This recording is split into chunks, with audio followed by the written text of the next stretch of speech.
Sadagliana, vedete qui pure è crollato un albero, situazione abbastanza critica come potete vedere con vari alberi caduti. Insomma, bella nottata, direi, una bella mattinata.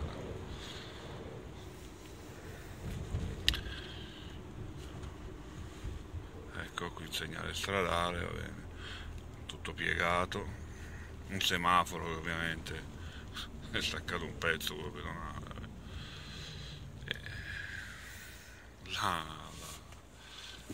Vedo in cui da qui in effetti la Iola che ha avuto un bel po' di casini.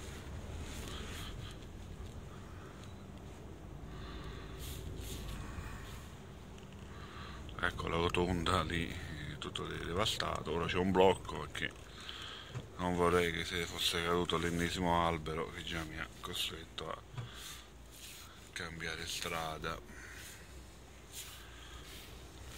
Ecco, guardate, tutto crollato, insomma. Volate, le potete avvertire, sentite il rumore magari, il segnale pedonale, insomma, che è andato. Ecco qui un altro albero spezzato, anche di bel fusto, vedete. E qui un po' di coda che dice proprio male su quello che potrebbe esserci. Andremo al lavoro oggi, boh, qui altra roba crollata, alberi. Qui la marcia sono un po' crollati tutti, guarda. Quelli un po' messi peggio, ecco. Mille e una notte invece resiste, quindi si potrà continuare a trombare, diciamo, per la gioia di tutti.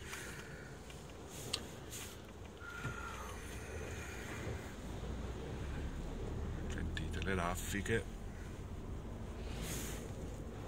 Qui pure è crollata mezza casa. Segnali stradali. Ecco qui. E insomma, non è una gran giornata, ecco. Non è proprio una bella giornata. Ci si riferma.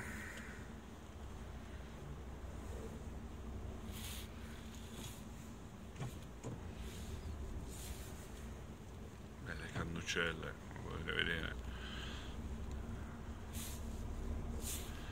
Hanno detto anche più di quanto potrebbe prevedere.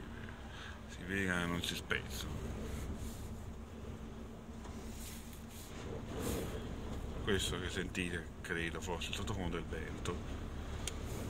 E qui potete vedere un altro albero bello e crollato.